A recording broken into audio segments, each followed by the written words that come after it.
Good day, everyone. I am Perwell Orlando. Today, we will present our observation report for learning episode number 10 that focuses the instructional cycle.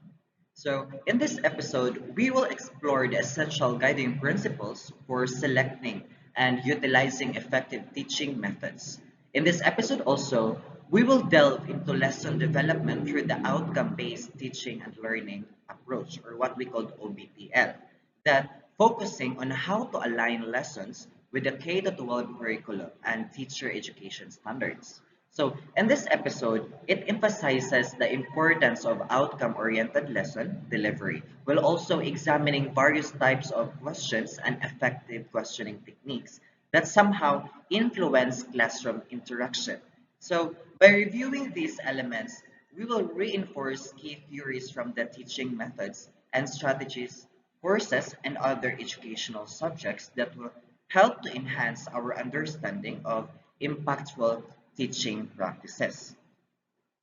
So, to formally start our presentation, I will show you the intended learning outcomes.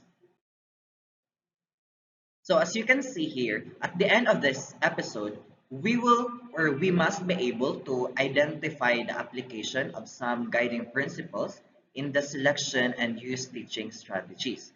Next is determine whether or not the lesson development was in accordance with outcome-based teaching and learning. Then identify the resource teacher's questioning and reacting techniques. And lastly is to outline a lesson in accordance with outcome-based teaching learning.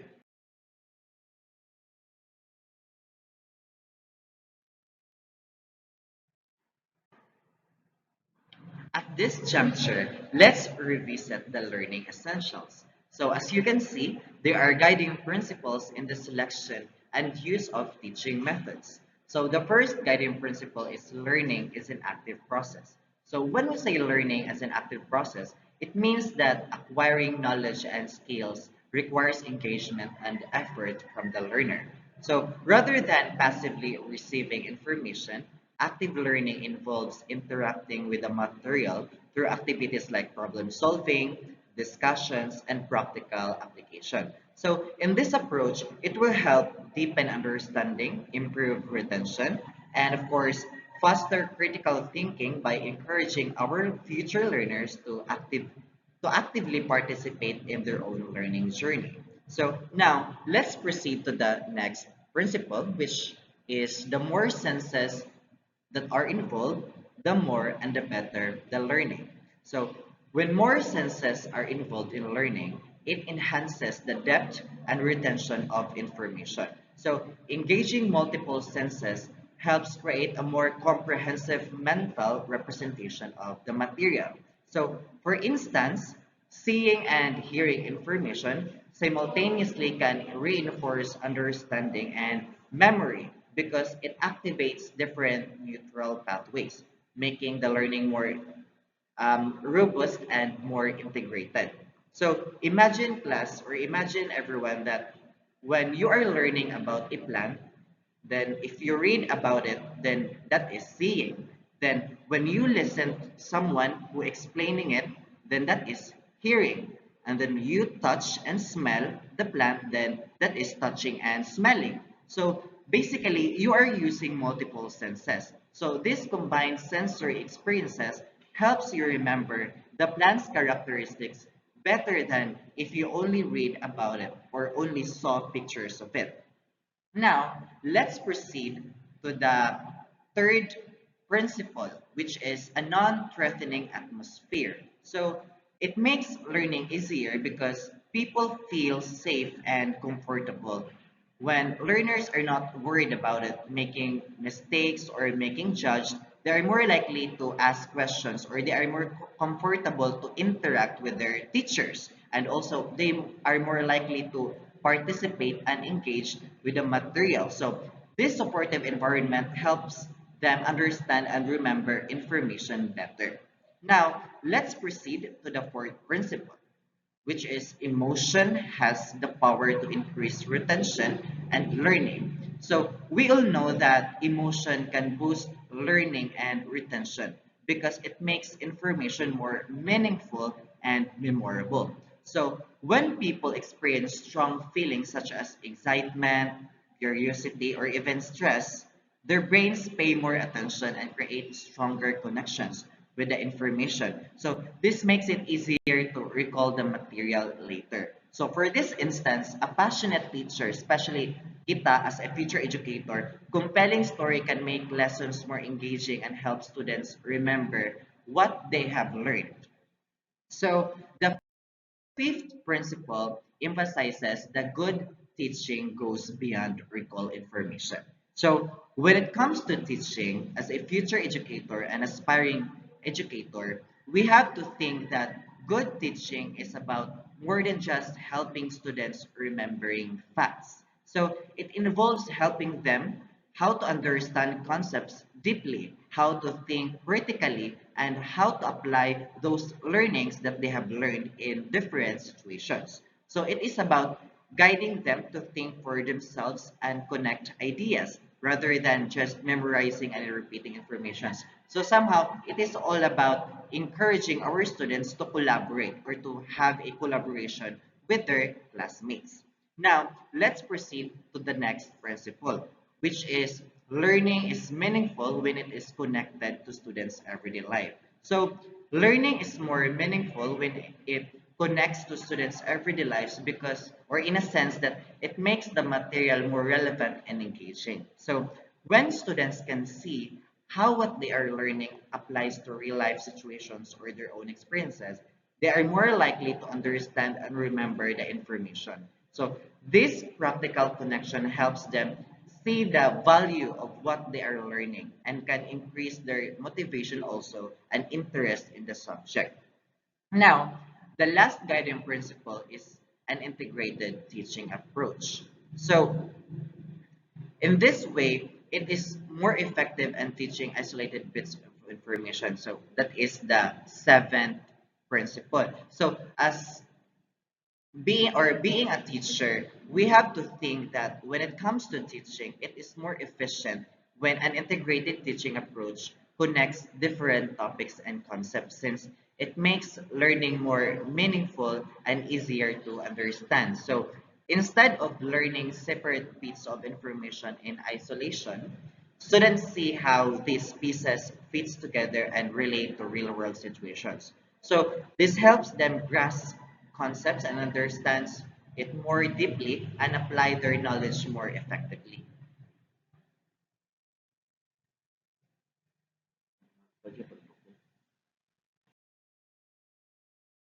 Realizing the importance of those guiding principles in teaching and learning, the Department of Education, or what we call DepEd, in the Philippines emphasizes standards and competency-based teaching through its K-12 curriculum guide to ensure that education is aligned with specific learning standards and competencies. So, this approach aims to improve teaching effectiveness and students' learning by focusing on clear, measurable outcomes.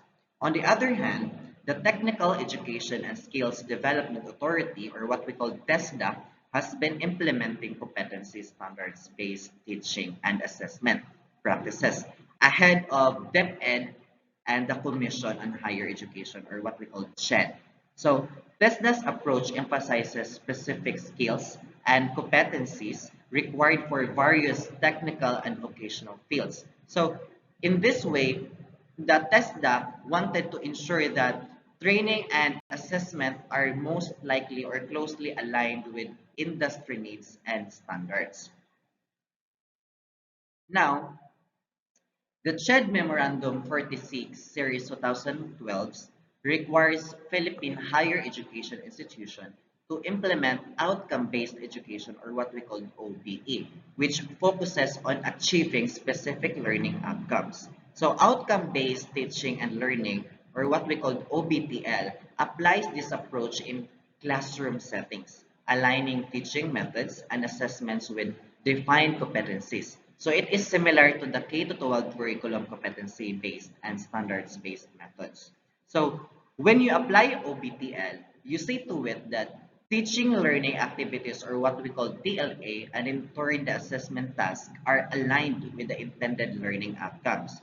So as you can observe, since naka-experience sa mga yun nga mag-lesson planning, the first thing that we do is to establish an intended learning outcomes, right? Or gitawag na to og lesson objectives. And diri na nato, pwede na to i-apply tong tulo ka domain, which is or which includes the cognitive, affective, and psychomotor. And then after that, we have to determine which teaching learning activities and also assessment tasks nga somehow ini-apply nimo ma-attain sa imuhang intended learning outcomes. So, in conclusion, effective teaching relies on selecting methods that align with learning goals, address diverse students' needs, and are supported by evidence. So, by following these guiding principles, educators or kita as future educators, we can create a more impactful and inclusive learning environment. So, the next slides will be reported by Miss Mori. So good day once again. I'm Angeline Mori. In continuation of Rowell's report, I will discuss the lesson planning. First is the ILO or the intended learning outcomes. Second is the OBTL or the outcome-based teaching learning, and the EDS or the assessment task. And these three are crucial components that works together to create an effective learning experience. So the first is the ILOS or the intended learning outcomes. These are the specific objectives or goals that the lesson aims to achieve, and they clearly define what students should know, understand, or be able to do by the end of the lesson. So next is the OBTL or the outcome-based teaching and learning. So these are the approaches that focus on the desired outcomes of the learning process, and these make concepts are not entirely new, as they have roots in the educational theories of Benjamin Bloom and his work on mastery learning in 1971. Bloom's taxonomy of learning objectives, which are the cognitive, affective, and psychomotor domains, provided a foundation for OBE and OBTL as his work emphasized the importance of clearly defining learning goals and assessing students' mastery of those goals. So third is the ADS or the assessment tasks. These are the tools and methods used to evaluate whether students have achieved the ILS. And EDS can include quizzes, tests, projects, presentations, or other forms of assessment that measure students' understanding and mastery of the lesson objectives.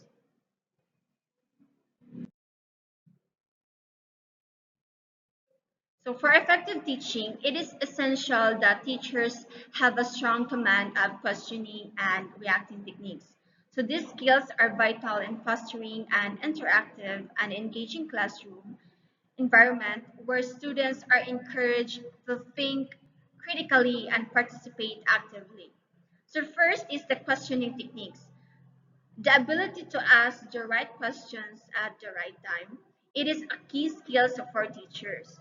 So effective questioning can stimulate students' thinking, assess understanding, and guide learning.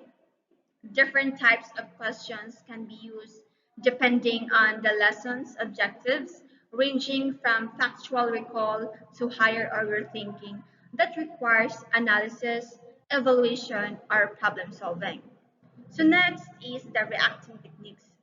So equally, it is important that how teacher responds to students' answer. Teachers must be able to provide a feedback that encourage further thinking, correct misconceptions, and reinforce learning.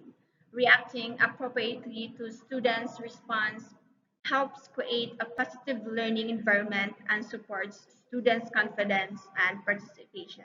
So as you can see here, these are the types of questions that teachers ask. First, is the factual, convergent, closed, low-level questions. So these questions typically have one correct answer and are used to assess students' recall of facts. So example here is the who, what, where, when questions with one acceptable answers. So these questions checks students' knowledge of specific information and the expected answer are straightforward. So second is the divergent, open-ended, high-level, higher order, and conceptual questions. So these questions require students to think critically and creatively, often having that one acceptable answers, and they encourage deeper understanding and exploration of concepts. So included here the evaluation, inference, comparison, application, and problem solving. So these questions promote critical thinking, analysis, and the application of knowledge in a new or complex situation. Third is the affective questions. These questions relate to students' emotions, values, and attitudes, helping to understand their personal feelings or opinions. For example, here is how would you feel if you were in the same situation as the protagonist? So these questions allow students to express their feelings, develop empathy, and reflect on their personal values and emotions. Once again, good day everyone. I am Russell Maytaneo. To continue the discussion, these are also some of the reacting techniques that the teachers use. Okay, what comes in your mind when you hear about reacting techniques? Do you have any idea? Okay, to give you an idea about reacting techniques, it is a teaching methods used by the teachers to actively engage students and adapt lessons based on their responses. So these strategies help the teachers respond to students' needs and enhance their learning experience. So first is providing acceptance feedback. So it involves teachers recognizing and affirming students' achievements and efforts, in which it includes highlighting strengths, offering constructive suggestions for improvement, and encouraging continued practice by simply saying, "Great job, excellent, keep it up," and many more. This approach builds students' confidence and fosters a positive learning environment. Second is corrective feedback. It involves teachers identifying mistakes in students' work, offering solutions to fix them, and guiding improvements. So this helps students understand errors and learn how to enhance their performance. Next is giving appropriate and sincere praises. It is just like from the to provide acceptance feedback that it also involves teachers in recognizing specific achievements and efforts genuinely, which boosts students' confidence and motivation. For example, like the teacher will going to say, "A great job on your math worksheet, you got every answer right," and many more. And next is repeating the answer. So it involves teachers restating a student's correct response to reinforce learning and confirm accuracy. By this technique, it helps clarify correct answers and it encourages students by validating their understanding. Then next is explaining the answer or expanding the answer. So the teacher involves here in providing additional details or clarifications to deepen students' understanding. So these techniques help students grasp concepts more thoroughly and connect ideas. Next is rephrasing the question involves teachers restating a question in a different way to help students better understand what is being asked and to clarify any confusion. So, this technique encourages students to think critically and approach the question from a new angle. Next is asking follow-up questions. So it involves teachers posing additional questions related to a student's initial response to encourage deeper thinking and exploration of the topic. By these techniques, it helps clarify understanding, promotes critical thinking, and engages students more fully in the subject matter. Next is redirecting questions to other pupils. So it involves teachers asking additional students to answer or provide input on a question originally posed to one student. So these techniques encourages class participation, allows for diverse perspectives, and helps ensure that all students are engaged in the discussion. Next is the soliciting student questions.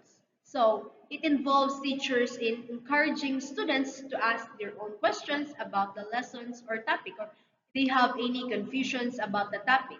In this technique, promotes active engagement that helps teachers assess understanding and allows students to explore areas of interest or confusion.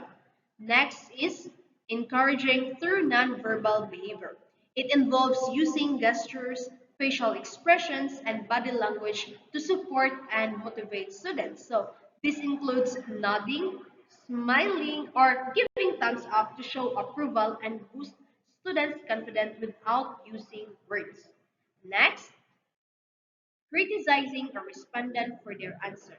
It involves pointing out mistakes or issues in a student's response in a way that helps them understand and learn from their errors. So this technique is used to correct misunderstandings and guide students towards the correct answer. But it should be done constructively and respectfully to maintain a positive learning environment. Next is scolding for misbehavior or not listening. It involves reprimanding students for inappropriate behavior or failing to pay attention. This technique aims to correct the behavior and reinforce classroom expectation. However, it should be done carefully to ensure it's constructive and maintains respectful and supportive learning environment in which students would not be traumatizing when you are going to correct their misbehavior. Lastly, overusing expressions such as okay or right. So it involves frequently using these phrases. Additionally, like katong very good. This is usually jud nga ato jud isulti every time nga we are going to compliment our students during mga interactions with our students. So this can lead to a lack of meaningful feedback and might not adequately address or reinforce students' understanding and progress. So to avoid overusing expression like okay, all right, very good, let's consider the following strategies. So dapat we should be specific, use varied languages, offer constructive feedback, ask follow-up questions, and provide encouragement. So by varying your responses and focusing on specific constructive feedback, you can enhance your interactions with the students and support their learning more effectively. So I have a question.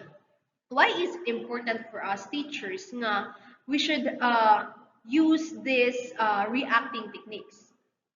Okay, so as I have conducted research about it, that reacting techniques are very important because it can leave a marks to your students. So whatever things that you are going to react or respond, we should be sensitive enough. Kay, we don't know if our reactions could motivate students or otherwise it could sit back or there is a drawback to them about how we're going to respond their or how we're going to support their needs or learning needs.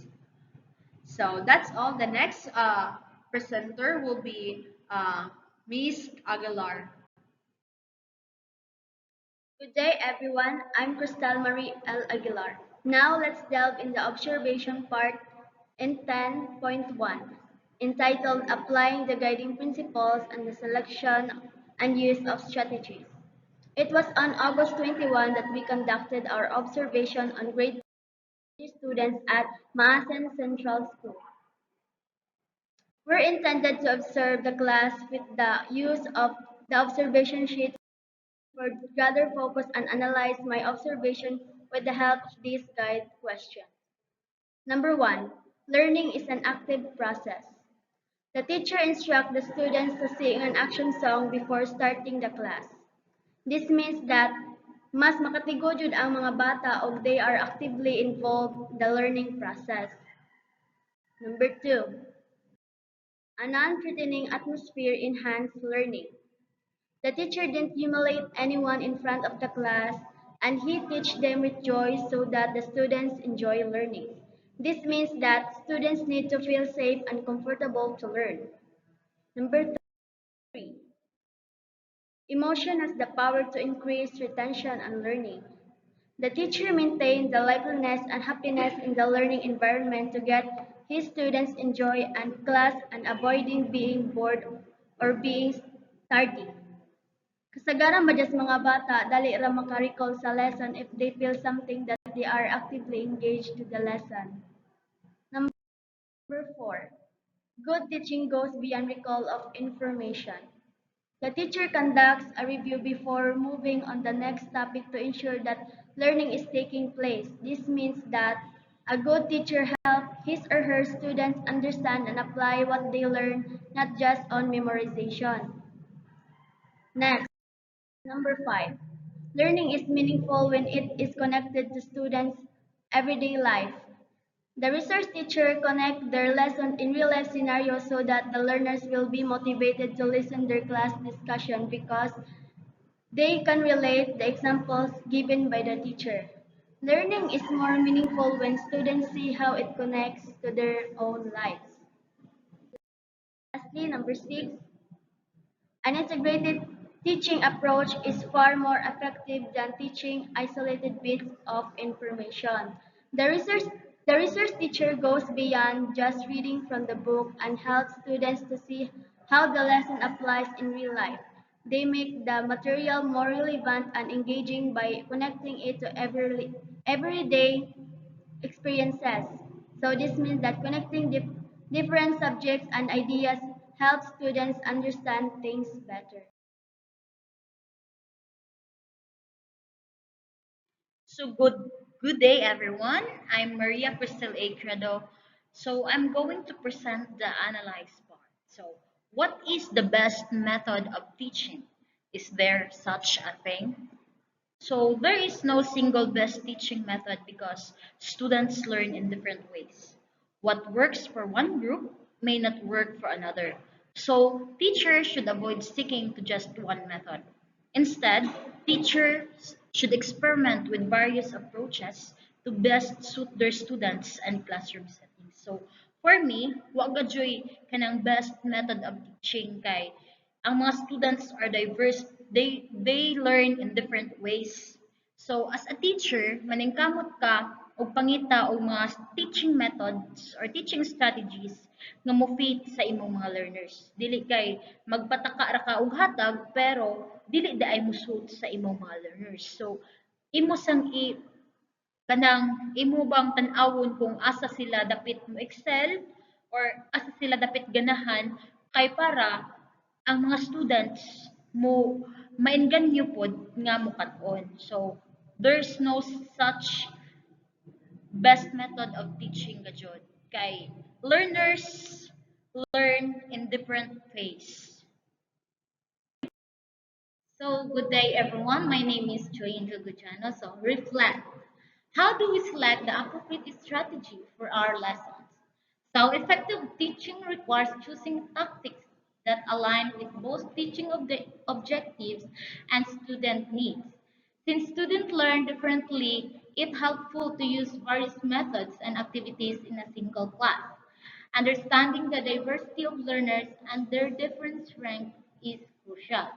Teaching strategies should be flexible and informed by Howard Gardner's multiple intelligence theory, which acknowledges that students may excel in different areas. So, in a classroom, there is a diversity of learners. Learners differ from each other. So that is the reason why we should know the art of teaching and learning where it should be flexible and will cater all kinds of learners. Once again, I am Cruel Orlando. Now, let's move on to the activity 10.2, which is determining outcome-based teaching and learning. So, we conducted our observation in Maasin Central School last August 21, 2024. So, the resource teacher that we observed was Mr. Rodney Bacala. He was teaching grade 3 level that time. In this activity, we are intended to observe a class and answer the following questions. So the first question is, did the teacher state the learning objectives or intended learning outcomes or ILO at the beginning of the class? Or did he or she share them with the class and how? So this is our answer. So, no, the teacher did not state the learning objectives or intended learning outcomes, or what we call ILO, at the beginning of the class. There was no indication also that these objectives were shared with the class. So, during our observation, we noticed na si Mr. Bacala, wala niya gi-present or gi-state ang learning objectives because one of his reason is very time-consuming na kuno. And knowing that the new Matatag curriculum has only 45 minutes per subject to integrate the lesson. So therefore, may proceed na lang siya sa discussion proper. So now, let's proceed to the second question. So the second question is, what teaching learning activities did she or he use? Did this TLA help them or her attain his or her lesson objectives or ILO? Explain your answer. So our answer is, the teaching learning activity or TLA used by Mr. Bacala was an identification exercise conducted through a paper and pen method. So in this activity, students were required to identify different forms depicted in films by selecting answers from a provided box and recording their choices on a separate sheet of paper. So this TLA effectively supported the lesson objectives and intended learning outcomes by reinforcing students to understand form recognition. So the hands-on nature of the exercise combined with a visual aid of films helps students actively engaged with the material. So now let's proceed to the third and last question.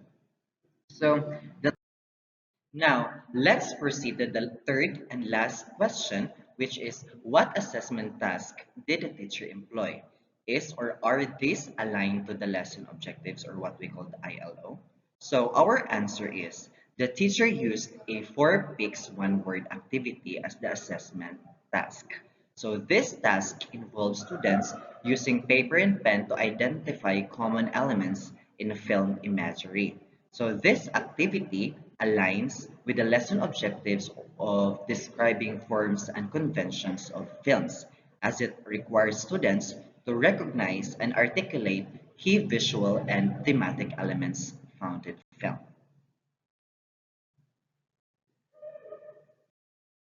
Once again, I'm Angeline Mori, and now I'm going to share our analyzation part. What are your thoughts about outcome-based teaching and learning, or OBTL?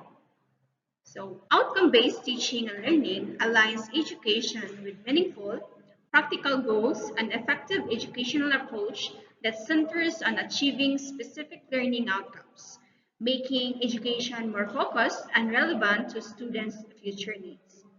Outcome-based teaching and learning, it is as essential because it is centers on what students need to achieve and ensuring that education is tailored to their specific needs and goals by focusing on clear, measurable outcomes, and OBTL helps track learners' progress effectively, making it easier to provide targeted support where needed. And this approach also sets clear expectations, giving students a clear understanding of what they should accomplish, which in turn foster motivation and purpose in their learning journey. Overall, OBTL aligns teaching methods and assessments with desired outcomes, ensuring that students are well prepared for real-world challenges. Once again, good day everyone. I am Russell Maitaneo. I am going to present to you our reflection on the use of OBTL. So our answer is that outcome-based teaching and learning, or OBTL, focuses on achieving specific, measurable learning outcomes, aligning teaching and assessment with these goals. So this approach enhances clarity, relevance, and effectiveness in education by emphasizing what students need to learn and ensuring assessment accurately measure their progress, while OBTL offers flexibility in teaching methods and promotes continuous improvement. It can be challenging to implement and may risk narrowing the educational focus too much. Balancing this aspect is key to optimizing the benefits of OBTL. So, a ganing OBTL, it is a student-centered approach to learning and teaching, in which OBTL is focused not on what the teacher intends to teach, but rather the emphasis is on what is the outcome of the learner of that teaching is intended to be. So the basic premise of OBTL is that the teaching and learning activities, or TLAs, and assessment methods, or AMS, are constructively aligned with the intended learning outcomes, or ILOs, for the course. So have you remembered the OBTL approach to the triangle? So in other words, the outcomes could determine the curriculum content, the teaching methods and strategies, and the assessment process should be constructively aligned.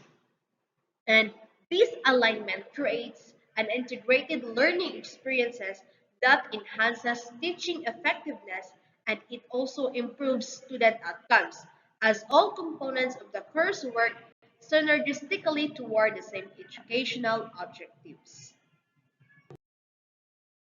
Next is activity 10.3 entitled Applying Effective Question Techniques. Question number 1.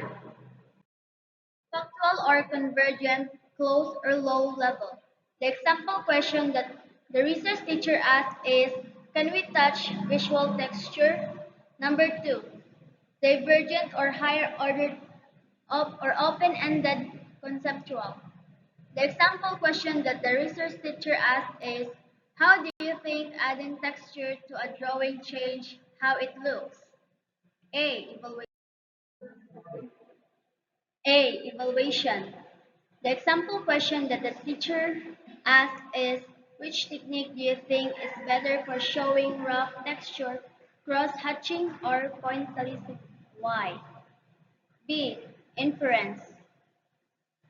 The example question that the research teacher asked is, if you see a picture with many dots, what kind of texture might it have? C. Comparison. The example question that the research teacher asked is, how is cross-hatching different from pointillism? D. Application. The example question that the research teacher asked is, can you draw a simple picture using cross-hatching to show texture? E. Problem solving. The example question that the research teacher asked is, if your drawing looks too flat, what could you do to make the texture stand out more? Lastly, number 3, affective. The example question that the research teacher asked is, how do you feel when you create texture in your drawing? What does it make your drawing more interesting?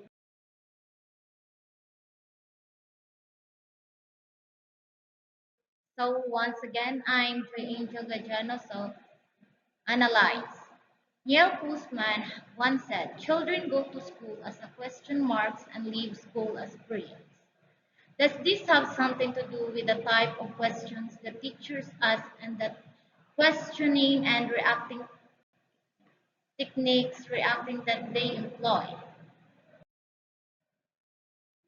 So the quote, children go to school as a question marks and leave as periods emphasizes how crucial questioning is in education. The, the questions teachers ask and their approach to questioning affect students' curiosity and learning.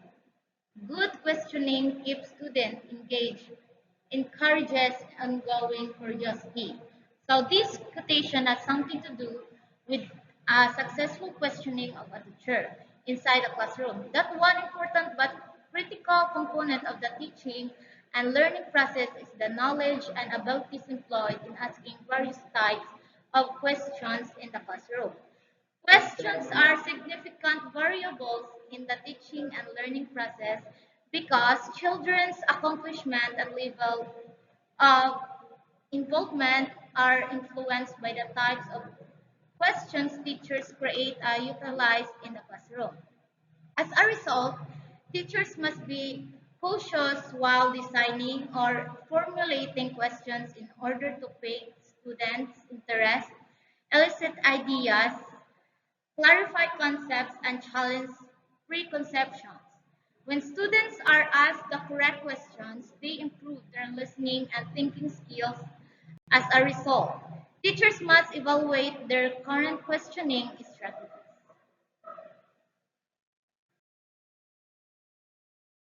Now let's proceed to the reflect part. Reflect on the importance of using reacting techniques. Using different reacting techniques is important because it helps to better understand and manage how you feel. By having multiple ways to react, you can choose the best way to handle different situations. It also helps you to stay calm and think clearly when things go wrong. This flexibility makes it easier to understand with others and avoid conflicts. Finally, it helps you grow and learn from your experiences. So, it is really important that we should use various reacting techniques because as what I have said earlier that students learn in different ways. So, as a teacher, it is important to remember that not all students learn at the same pace. So teachers should be prepared to provide extra support for those who need it. So as future teacher, mangita ni gid tag pamaagi kung asa mahiyang ang atong mga estudyante, asa sila dapit katigumukat-on or sa unsang pamaagiha sila nga learning style dali maka-adapt. So in this process, mas mapadali ang atong teaching and learning process.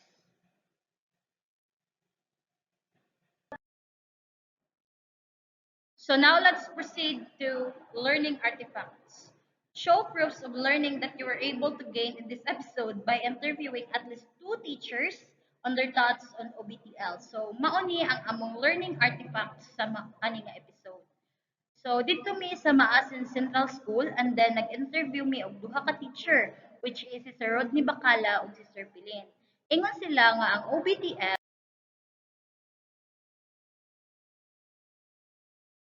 So, OBTL, outcome-based teaching and learning, emphasizes aligning teaching methods and assessment with specific learning outcomes.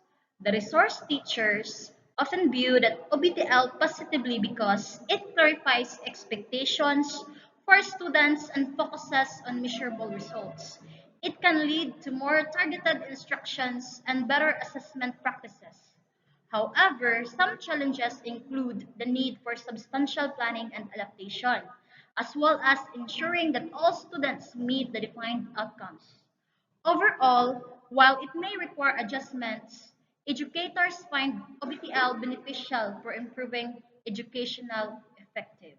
So, both the resource teachers niingon nga ang OBTL is nindot, but ingon sila nga naapoy challenges kay maglisod man sila og pangitag mga assessment nga mo align sa OBTL. So sa ingana nga pamaagi, mangita agad sila kanang paraan nga ang ilang lessons, ang ilang mga activities ma-align sa OBTL para ang mga estudyante makuha nila ang targeted nga learning. Kay para smooth ra ang process sa teaching and learning process.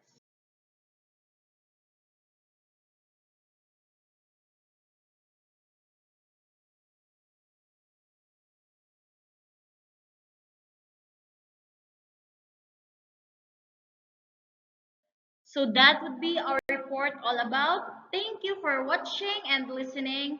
Have a good day and God bless us all.